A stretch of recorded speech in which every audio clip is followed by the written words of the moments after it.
Let me ask you something. Are you constantly worried about your investments?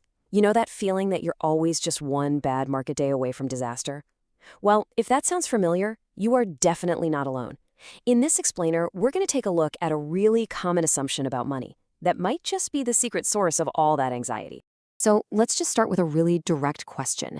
Think about your own financial world for a second. Is investing the sun, the thing that everything else orbits around?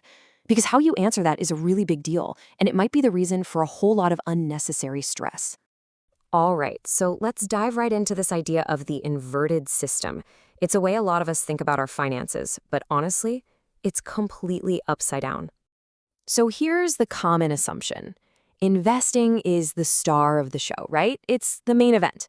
And we tend to think that everything else, our savings, the cash we keep on hand, even our paycheck, is just there to support the investing engine. The goal becomes just get the investing part right, and poof, everything else will just fall into place. But here's the huge problem with that model. When investing is your center of gravity, it just makes everything else feel wobbly. Your savings account starts to feel kind of pathetic. Holding cash feels like you're actively losing money.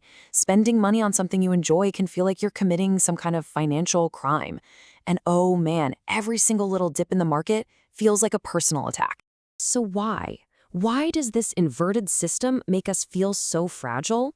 Well, it's not because investing is bad or dangerous. It's because we've given it completely the wrong job.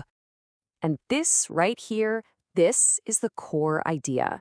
The whole point of your financial system isn't just to get the biggest number possible on a screen. No, it's to support your actual life, to build a system that can take a punch, cover your needs, and just give you a sense of safety. Think about it. When investing is at the center, we're asking it to do all these things that completely contradict each other. We want it to be perfectly safe, but also give us crazy high growth. We want it to be liquid like cash, but also generate income. We want it to give us reassurance, but its very nature is uncertainty. It's an impossible job. So here's the crucial point. Uncertainty isn't a bug in investing, it's a feature. It's the price of admission for getting that potential for growth. The real problem starts when we take that built-in uncertainty and we make it the emotional foundation of our entire financial world. Okay, so if that inverted system is so broken, what's the alternative? Well, it's pretty simple, actually. We just need to turn it right side up and build a healthier structure from the ground up. See, a healthier system starts with a stable base. Down at the very bottom, you have savings and cash. Their only job is to absorb life's surprises. Then, on top of that, you have your income, which gives you the continuity to keep the whole thing running. And only then, with that solid foundation, do you add risk. But it's contained, and in that environment, that's where investing can finally do what it's supposed to do. This is such a critical idea. The goal isn't to perfectly optimize every single investment decision. The real goal is to contain investing inside a larger, more stable system. That containment is what lets it work, without shaking your entire life to its core.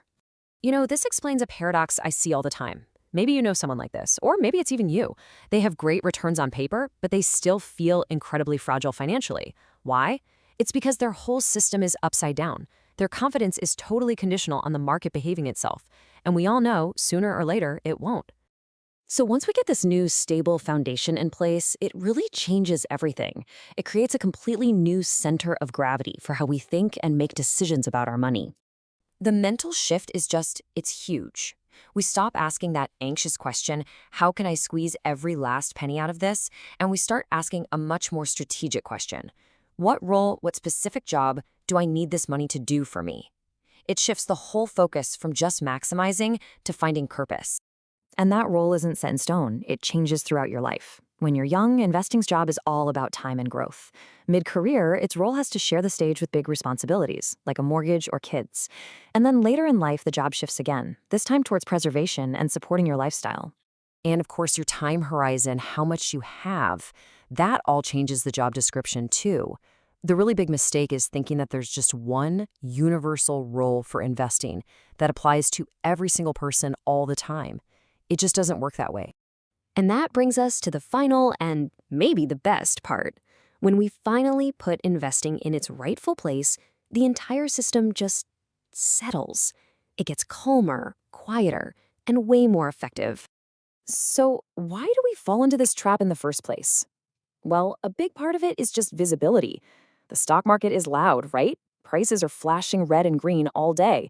It's so easy to track and get obsessed with. But the really important parts of a stable financial life, your savings just sitting there doing its job, they're quiet. They're invisible. But just look at what happens when you decenter investing. The behavioral benefits are immediate and they are so powerful. You just stop checking your portfolio all the time. You react way less to all the daily noise. And you are so much less likely to make one of those panicked, emotional decisions that you always regret later. And here is the beautiful irony in all of this. This calmer, more hands-off approach, that's the exact environment where investing actually works its magic. Compounding happens when it's left alone, quietly working in the background, because it's supported by a system that doesn't need you to be worrying about it 24/7. So, if you take one single thing away from all this, let it be this. Investing is an incredibly powerful tool, but that's what it is, a tool. It should never, ever be the emotional center of your financial life. So that leaves us with a final question. If chasing the highest possible return isn't the real foundation of financial security, then what is? As we've seen, the answer is probably something a lot quieter, a lot more stable, and a lot closer to home. What does that foundation look like for you?